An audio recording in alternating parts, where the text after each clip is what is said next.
Members, I welcome you to this class of today. As I said last time, we discussed how to do literature review and how to write the literature review section. Today, we are going to look at how to write the methodology, how basically to design your methodology chapter. As you will see the introduction,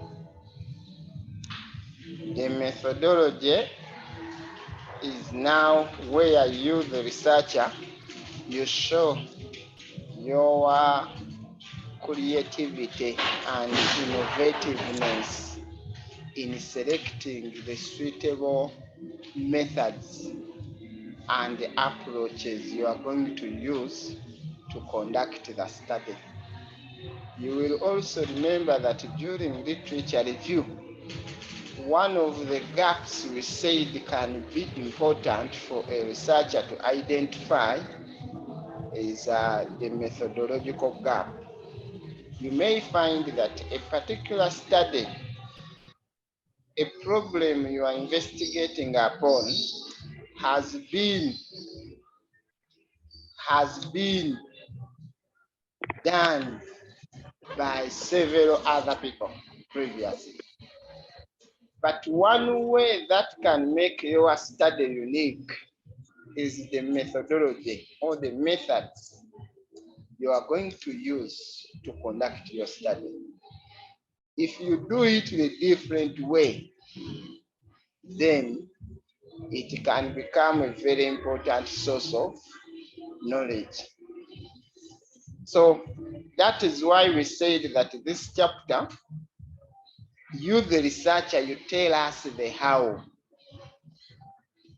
Of course, when we say you tell us, you are also telling yourself how you will be doing the study or how you will conduct the study.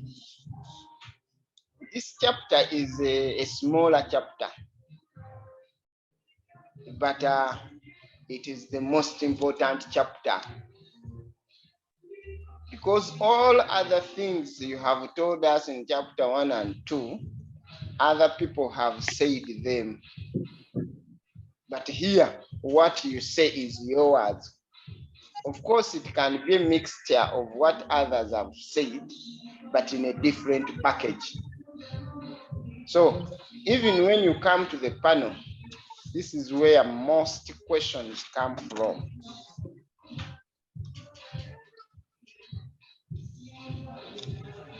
So the chapter shows how the researcher plans to conduct the study. So it is the researcher talking.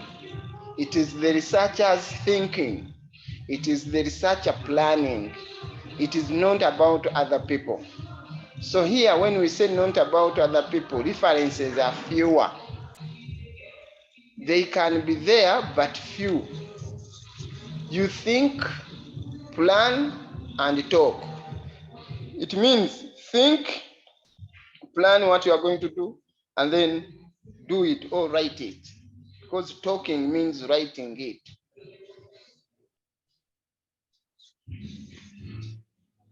We said as a researcher, use your creativity and innovativeness to plan the how you will conduct the study. By selecting a suitable combination of the available methods and techniques, and you modify them to fit your study. We are not saying you are going to invent something new, but the combination you are going to use, the way you are going to use the approaches, the techniques available, is the innovation you are going to bring to the study. So it is like a saying that we already have the resources, but how you join, you utilize those resources will differ. How you see those resources will differ. People see differently. That's why we say your innovativeness. And If, for example, a person is testing a business model, a management model, a supervision model, the way you innovate, the way you think, how you will do that particular model makes your study different from others. So we said make sure you think, you plan, and then you write what you have planned.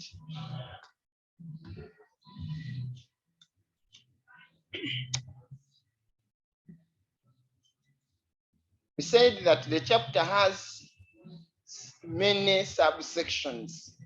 Some of them may be small subsections requiring 1 or 2 paragraphs. Yes, depending on the nature of your study, a section may be wider or smaller. But if a study is not so big, you may find that there is a small section which has only 1 paragraph. These sections include 3.0 if we number the introduction. In the introduction to this chapter, you mention the subsections of this chapter as they appear in order. That's why here we simply gave a sample.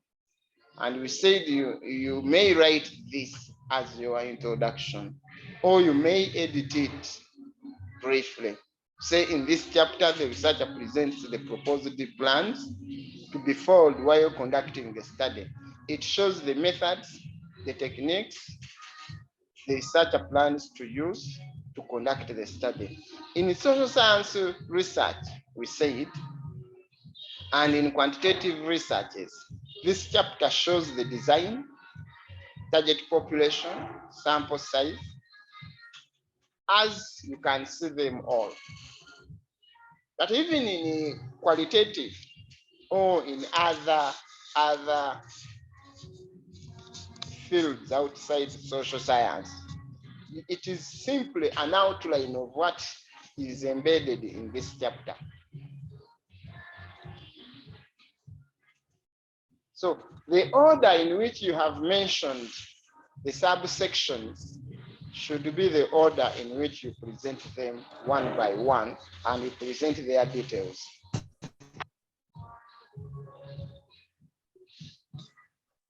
In most cases, the first subsection after the introduction to methodology is called the research.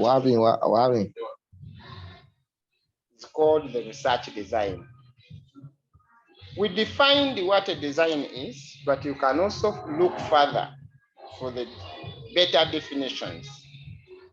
I may not claim that this definition is the best or the most clear. You can read several other books to get to know what a design is. Here we said it is a plan or the structure you are going to follow to conduct your study. So your structure will be different from another person's structure. You may copy a design from another person and paste into your work, but it can never be the same. Many students make a mistake. They copy the designs of other people and they paste in their methodology, thinking that these things are the same. But I believe each study is unique, especially in the methodology, the way the methods are designed. So when you copy, try to customize what you have copied and you make it particular to your study. The design is a blueprint. It shows how the researcher is going to measure the variables, how the researcher will collect the data, and probably the type of data the researcher intends to collect. Before you choose a design, it is important that you read some literature about the designs available and you see which design will be suitable. Of course, as you read the literature, You will also be thinking of how you will conduct your study. There is already what you have in the head. So literature helps you to confirm and to focus on a particular design. So when you are choosing a design to use after knowing the details of that design, there are certain factors you consider in your study. Okay, what you look at in your study that can make you think of a particular design. For example, the type of data you want to collect and how you want to collect it. Now, the type of data is fixed, but how you want to collect it is your innovativeness. That may create a difference between your study and another similar study. The period you are going to take to collect that data may also, you look at it when you are determining the design you are going to use. The objectives of your study. Are they correlational? Are they comparative? Are they descriptive? And so on. So the objectives you want to achieve may also determine the design you choose and the research approach you are going to follow. The research approach or paradigm you are going to follow, which may either be qualitative or quantitative. There are certain quantitative designs and there are certain designs of qualitative studies. We may not believe that the designs a qualitative researcher uses may be similar to the designs a quantitative researcher uses. So if you are a quantitative researcher, you look for quantitative designs and you read about them. If you are a qualitative researcher, you read books on qualitative designs. The good thing, they all exist everywhere in literature. Remember what I told you, or what I've been saying all along in my presentations, that nobody is going to put in you the knowledge of research. The knowledge of research, we get it by doing research. So after knowing that I'm going to use, my study is going to be qualitative or quantitative or mixed, you look for the suitable designs from existing literature. The little which we are going to present here is not telling it all. We are just opening your eyes that when I mention a design, you can read further about it, because I may not have enough words or very best words to say it out or to explain it out. But when you are going to search into Google or in another textbook, you may find somebody who explained it better than me, and you may understand that. So remember, we said in research, we learn how to learn. When we come to these classes, the presentations are just mainly telling you how to learn to study about a particular study problem. So in this section of a design, you may write around 2 paragraphs or more, depending on your level. You may write those paragraphs, but in each paragraph, we expect you to mention the design, then you explain how or why you will use it. So there are 2 things which we must see in your design, whether each design is mentioned in a paragraph, but whatever design you mention, these 2 things you should mention them: the what design and the why or how you will use it. Especially how that design will be used is the major target of this section. How that design will be used, because I said that Many people may use the same design in their studies, but how they use that design is different. Now, this is where we have to understand it, that why some students think that methodology chapter is the same for all researchers, especially if they are of the same type, which is not true. And this is where, when you check for plagiarism, you find that the methodology chapter of students are mainly similar. No, the how you apply a design must differ from others if you are not plagiarizing their study. Two studies cannot use the same design in the same way, especially if their environments are different, their populations are different, even if their variables are the same. Somebody was asking whether there is a difference between a research design and a research strategy. Yes, some books differentiate between the two. Others do not differentiate between the two. We can read more about the two. Now, we said here that the different research designs can be also divided into experimental and non-experimental designs.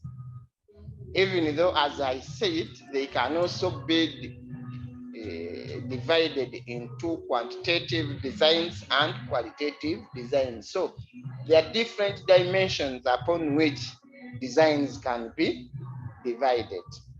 So here we are mainly going to focus on the non-experimental designs and mainly quantitative designs. We expect that we shall get another facilitator to make a presentation for us on what we call qualitative designs. And for those people in science, you will also be exposed by another presenter on experimental designs. Let's continue. We have mentioned a few non-experimental quantitative designs. For example, the descriptive design. We have said you use this if you want to collect data to explain the characteristics of individuals or the elements you are studying. So remember, we said, when do we use it? The design is a descriptive design. When do you use it? If you want to collect data, and the purpose of that data collection is to explain the characteristics of the individuals you are studying for a purpose of understanding a particular variable. So if this is what you are intending to do, then you will tell us how you will collect that data as a researcher. We said in most cases, the researcher collects such data through questionnaires, interviews, observations without experimentation. So the data you collect is descriptive. You are not testing anything. There are no experimentations. That is why we call this design a descriptive one. You may also find out that when you collect descriptive data, you may conduct that study also in two different ways. Descriptive studies can be, or descriptive designs can be divided into comparative designs, descriptive comparative. If you intend to collect data on either IV or DV or both, and you want to compare, there are certain things you want to compare. For example, you may compare countries, you may compare regions, you may compare different characteristics of the elements you are studying about. And the purpose of comparison is to establish significant differences with respect to such characteristics of your interest. We have said these can be nationalities, religion, political party, affiliations, education levels, and so on and so forth. So you are here. Remember, I said last time that a good researcher, a good student, or a good planner begins a research activity with the end in mind. So as you plan to collect data, all your mind is looking at a comparison.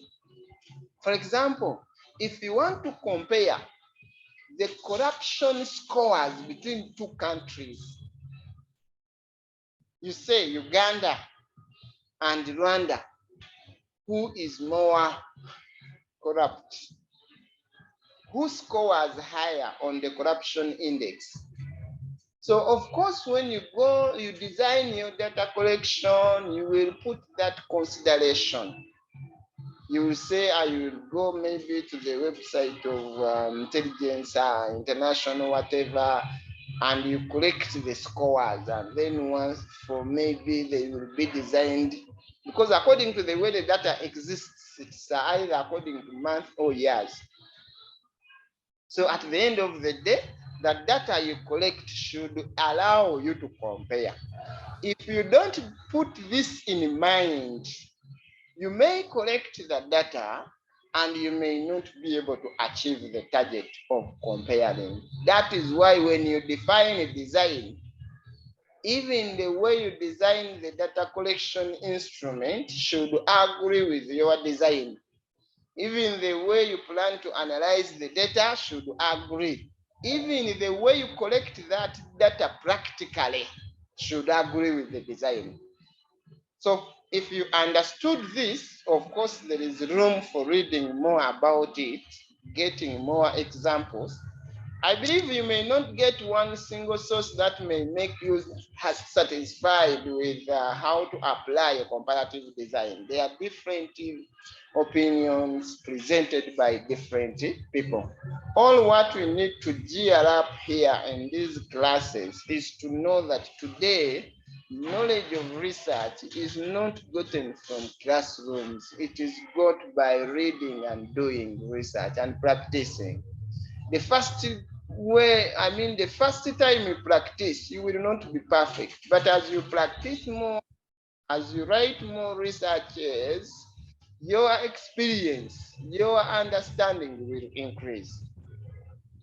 Now, a descriptive design can also be descriptive correlational.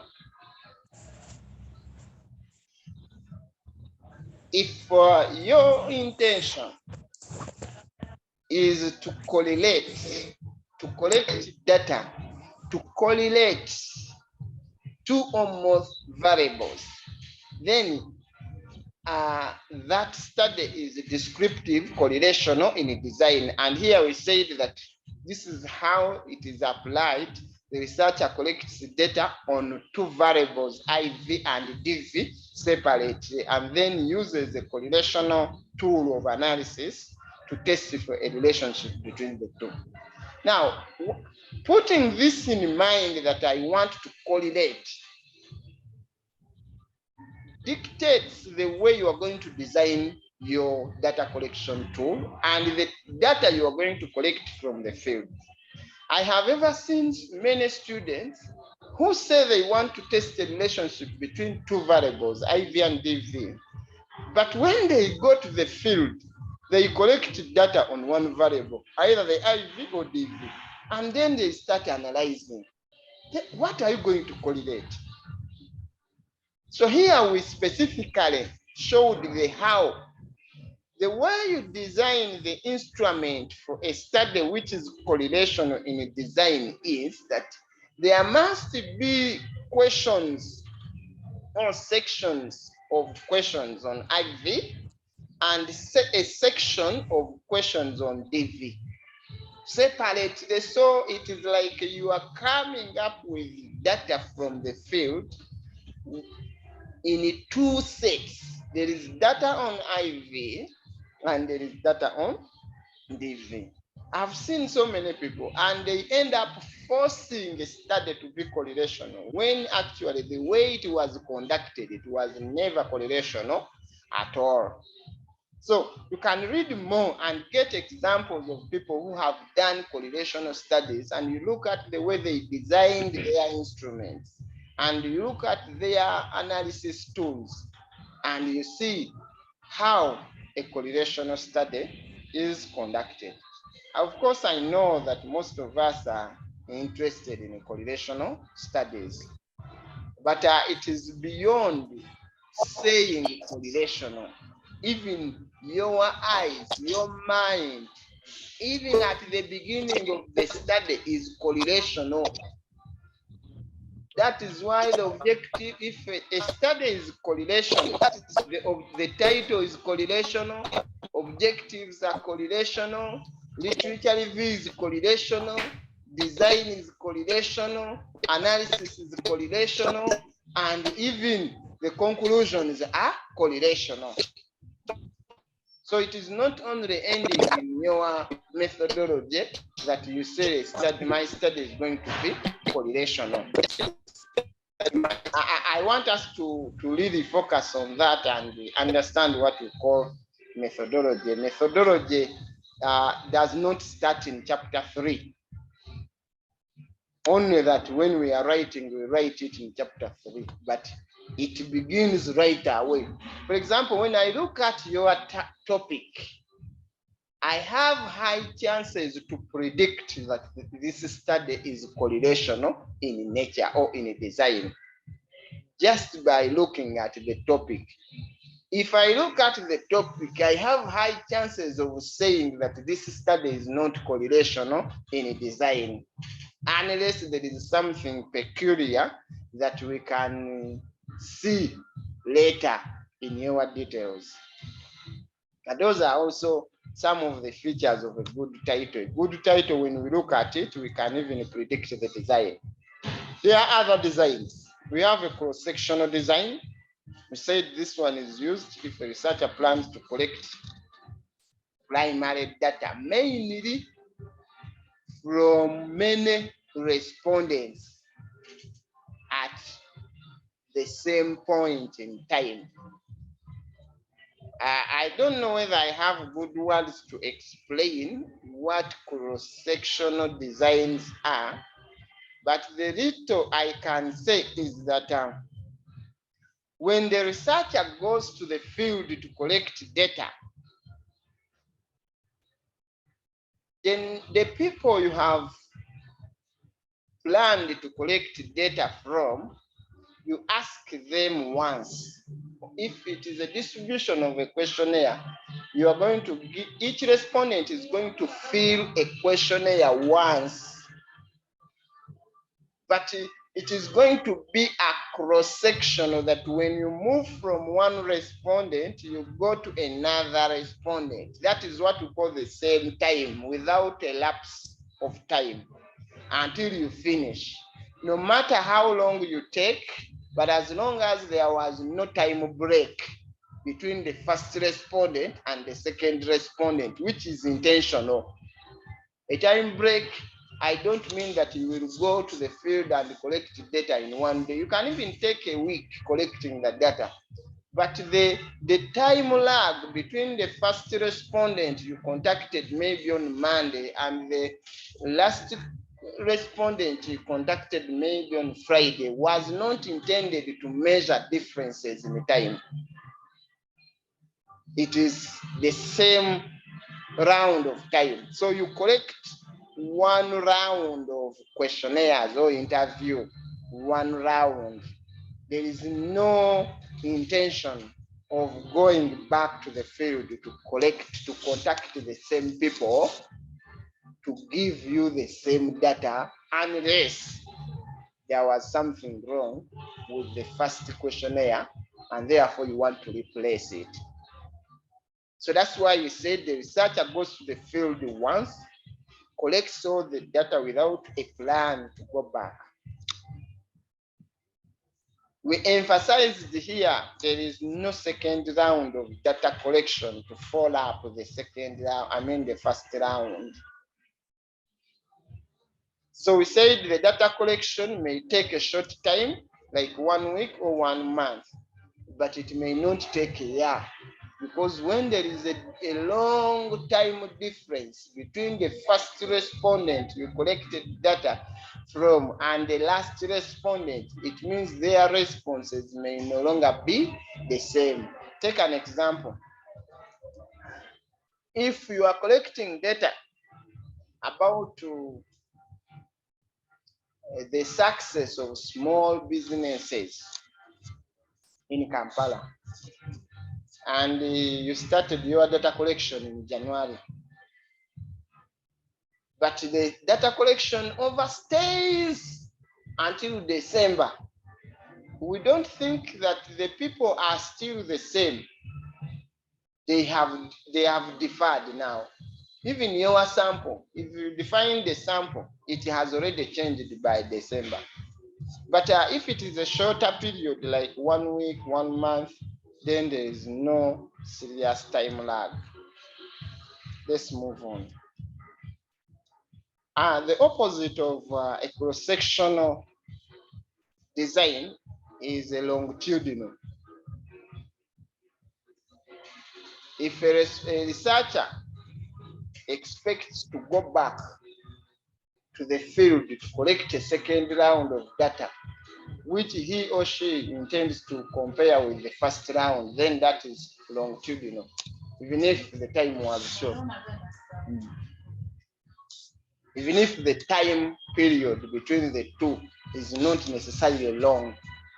Necessarily long means that you may collect data, for example, when students are just beginning the course in the first month. And after 1 month or 2, you collect the same data to measure, let me say, the level of research skills. Somebody's research knowledge before the course begins, we want to see whether it has increased or remained the same after being exposed to the course of research methods for 2 months or 3.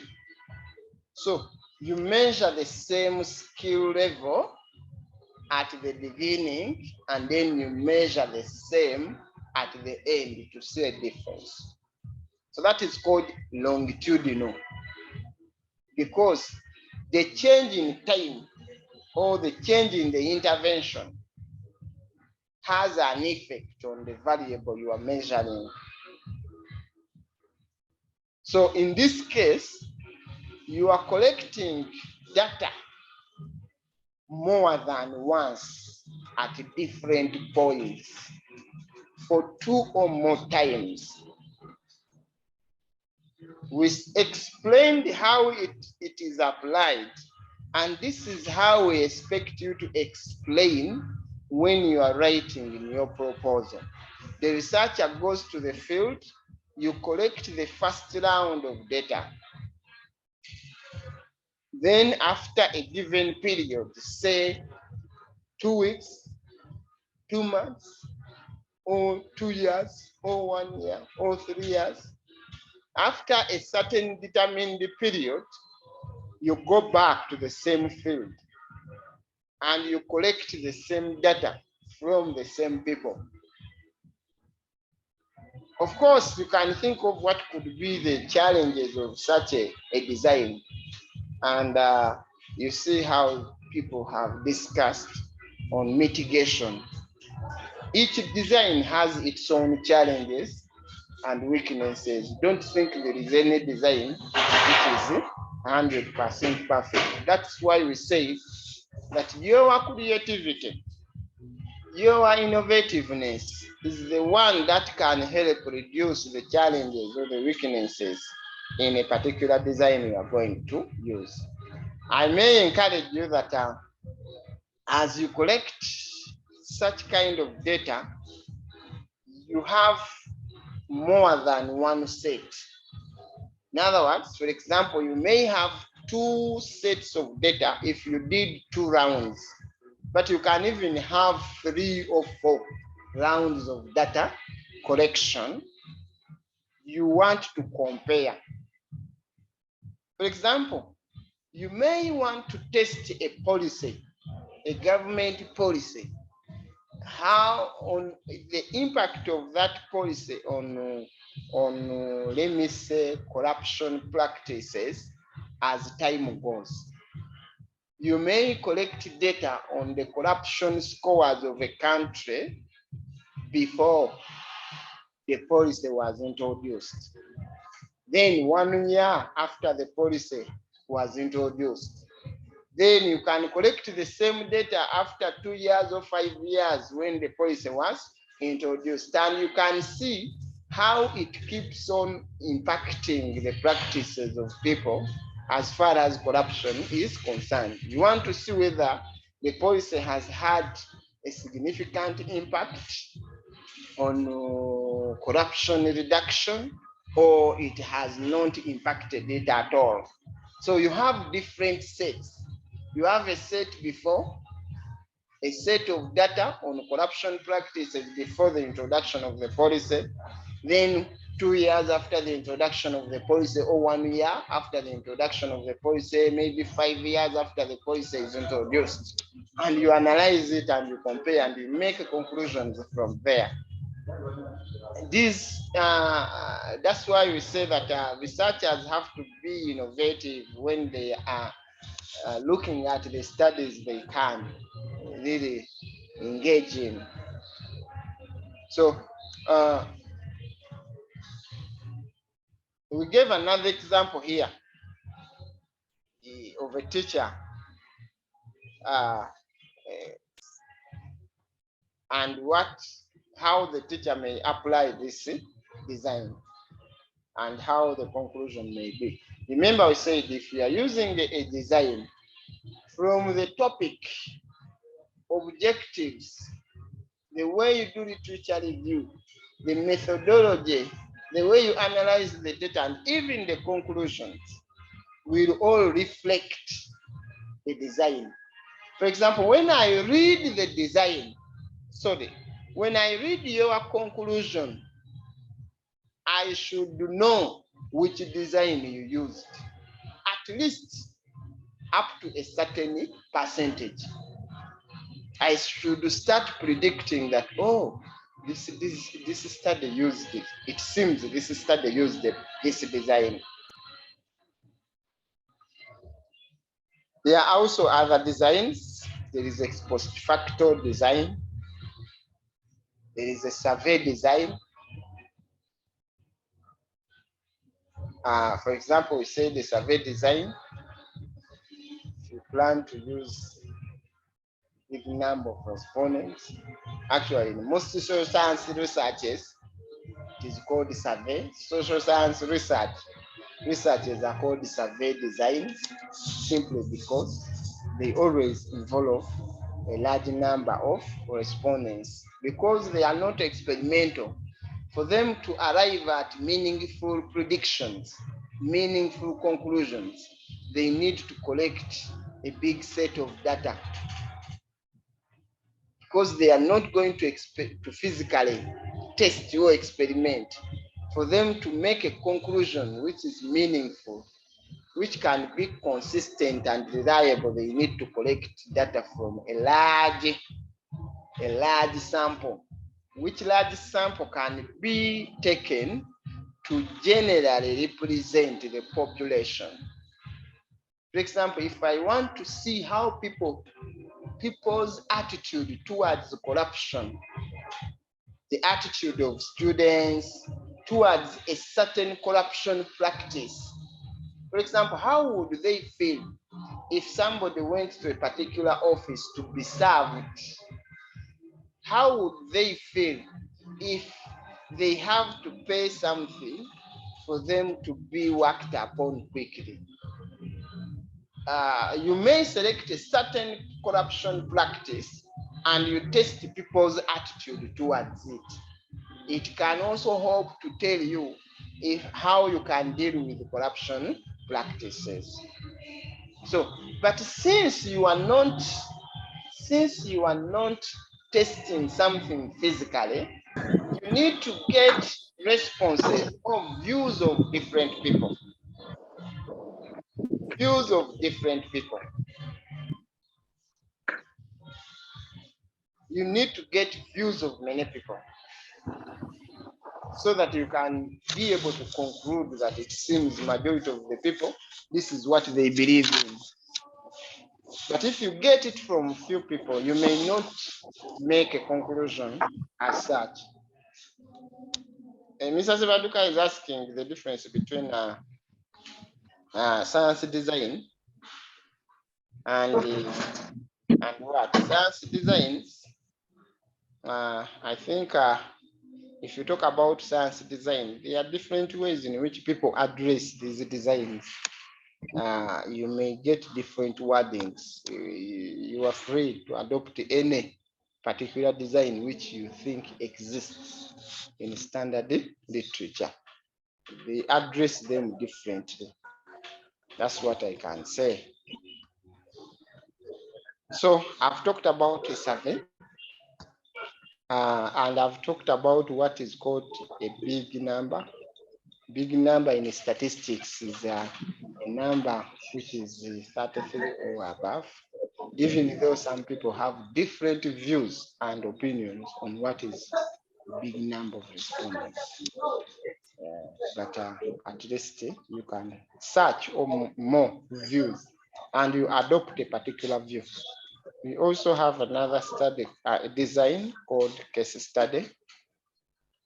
When you select one cases, you can read more about that case study design, and you explain how you can use it if really you have chosen that as your design.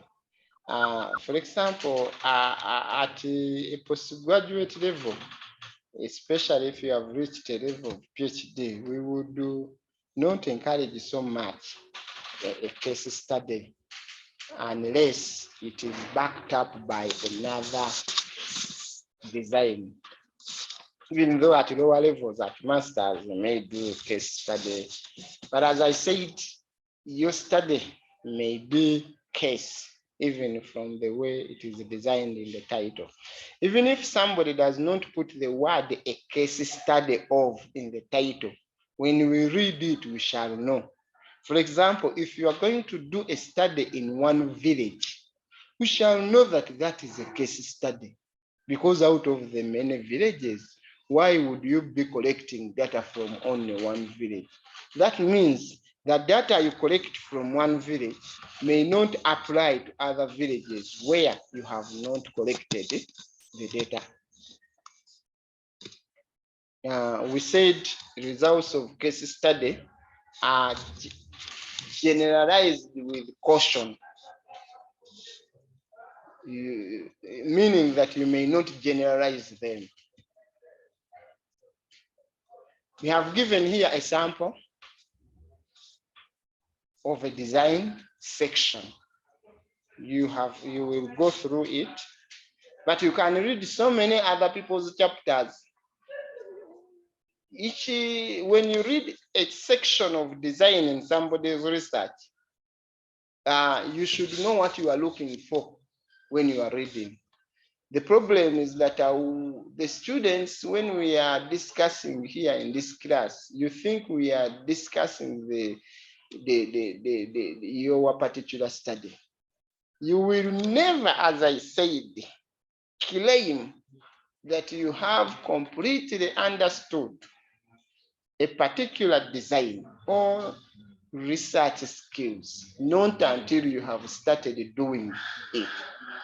The day you will begin writing your design, if you remember, or you come back to this lecture and you listen to it, you will now see what you should look for in somebody's design chapter, and probably you can identify that this is lacking This is missing.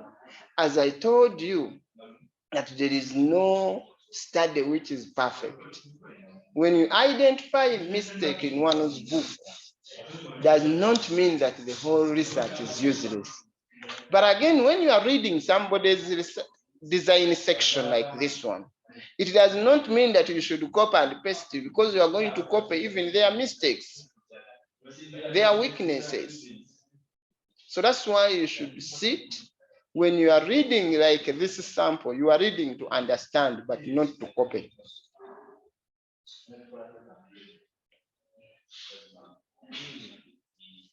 So you are reading to understand, even if possible, be able to identify the strength that, oh, this design, the researcher was able to bring out this and this and this. Or in this design, the researcher was not able to bring out this clearly. Once you get that, then we know you have understood. But you cannot read there, not until you have also ever written a research paper. So once you finish your design, we believe you know where you want to go and how you want to go there. These other sections become simple. Population. There are so many definitions of what a population is and what a target population is. You can read about them. Here we intentionally preferred to use the word target population of your study, which includes the totality of all units of analysis you are intending or you are targeting in a particular study context. Because when you talk about a population can be from the world, from the continent, from the nation, from the region, or from the particular organization where you are going to collect the data from. If you are talking about, let me say, lecturers of public universities, that means your target population, your total target are the lecturers, all lecturers in public institutions, which you have targeted to conduct the study from. If, let me say, your study is conducted to collect data from lecturers in one private university like KIU, yes, the total target population of your study are all lecturers in KIU. If there are 5 private universities, then your total target population are all the lecturers from those 5 private universities. So if you understood it like that, this is the population size you will be required to present here. So as a researcher is conducting their study, you are required to understand clearly this. What is the name of the population you are targeting? That is your target population. You should be able to mention that, for example, my target population is all the lecturers from the 5 selected private universities, which include this, and this. Then the next sentence, you should bring out the population size. So from the 5 universities you have mentioned, you need now to do a preliminary search. Either go to online their websites or go to those universities specifically and collect the total number of lecturers who are there, and then you give the population size. Here, as you are writing this population size, you may even tell us the source. Where did you get that information? So from there, the rest are, you may even tell us why you are targeting that. The reasons you can give can vary. You are targeting them because you are sure they have the information you want. You are sure that the problem which you are studying is existing among them, or they have information about the problem you are studying, or they are a big number that can sufficiently give information that can be used to make conclusions or predictions. We said that you may optionally also show the different categories, especially if your study is looking into the categorizations. It is important to know the categorization of the targeted population. For example, are they, apart from you knowing that there are 5 private universities, how are they distributed geographically? Are they all in the same geographical regions, or they are distributed differently? Some are village districts, others, village universities, others are urban universities. It may have an impact, because in collecting data which is going to be reliable, you need to understand, because those factors you are bringing out may have an impact on the data you collect, and therefore on the conclusions you are going to make.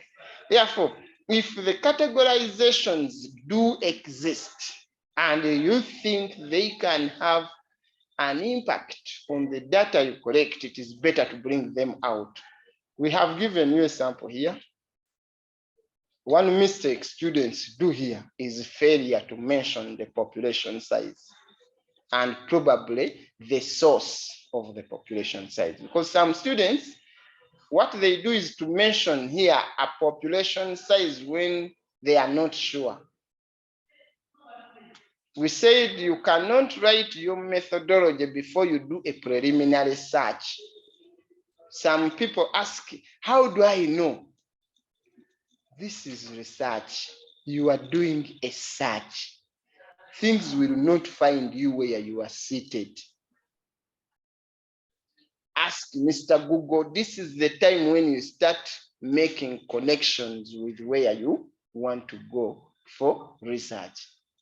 Even if it means you be getting an introductory letter, a preliminary one, which is not the other official data for data collection, but a preliminary one to introduce you to those people, for you to get the preliminary information you want, you do so and you get it.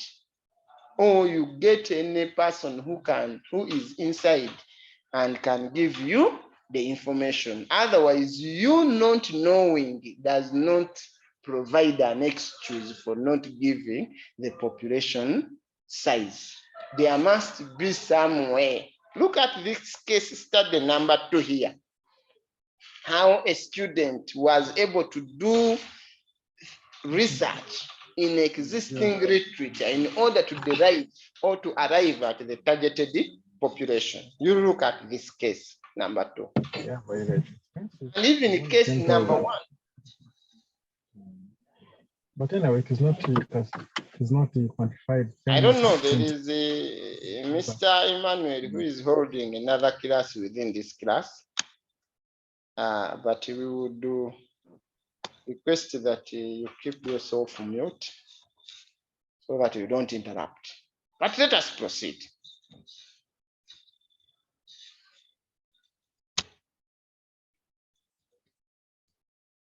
Now, if you have specified your population size clearly, it will be very easy to estimate your sample size. Why? Because there are already known scientific calculation methods for determining the sample size. The only problem will come if the population size section is not clear. So all your effort should be put on the population, because at least whenever there is any mistake in the sample size, we can go back and rectify it without going back to the field. So we defined what a sample is as a portion of the target population. There are different ways of arriving at the sample size. They are different depending on the available information. You can use different formula, you can use different approaches. What we all know, and therefore we should emphasize, is that why do we sample? We sample because we don't have enough resources to collect data from the entire population. Therefore, when we want to understand the population, we take a part of that population. The data we collect from that population, that sample we have taken, should be able to make us understand the entire population. Therefore, depending on the nature and the available information of your target population, you determine the sample size. Even the minimum sample size, people differ on it. What is agreeable here is that the sample size you take should be representative, should represent. If it is too small, it means it cannot tell you, it does not adequately represent the population. And if it is too big, it may be too costly for you, and it may not be necessary. How do you determine your representative sample size? As I said, it will depend on the information you have about your population. People have different approaches. There are some common approaches and those which are not common. Many researchers in soil science, they use what they call the Krejci and Morgan's formula. So the table. Yes, it is originating from a formula. And today, that formula is represented as the Slovenes formula. Yes, because Krejci, Sloven, you looked at Krejci's table, or the formula used, and popularized that formula.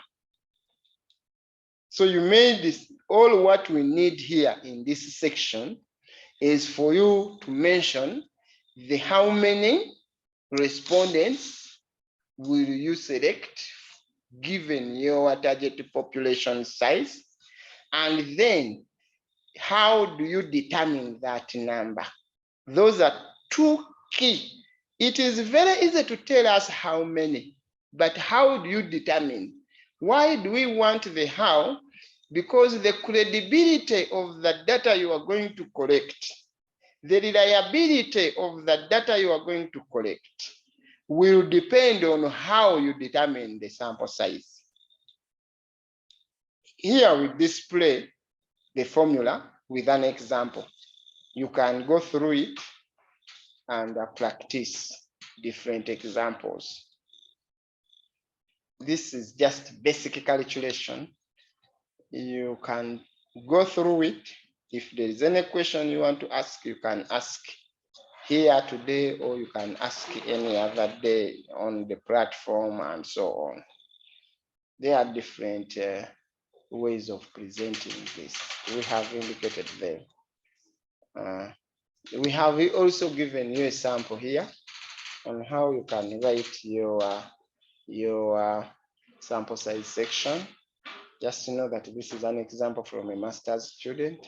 If you're a PhD, you may make it more clearer. Yeah. Okay.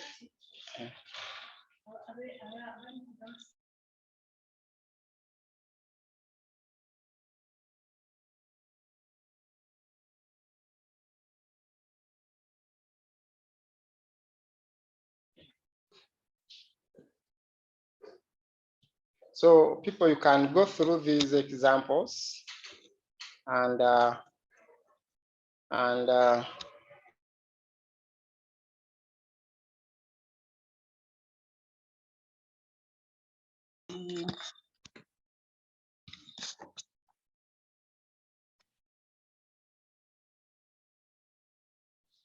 yes, members, I have decided that let us go into a short break.